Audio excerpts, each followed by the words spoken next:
everyone! Nagbabalik naman ang Onis Vlog.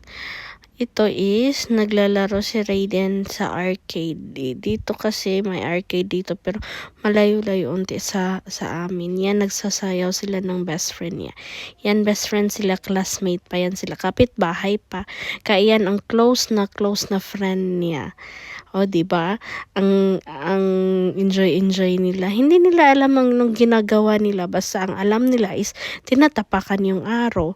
Pero hindi nila alam kung ano yung consequence kung hindi mo matamaan yung araw or ano. Basta matapakan lang nila ang araw, okay na. Okay na kasi meron kasing gumagamit niyan bago pa sila. Tapos yun ang nakikita nila na tinatapakan yung araw. Kaya yan din ang ginagawa nila. Oo. Diba?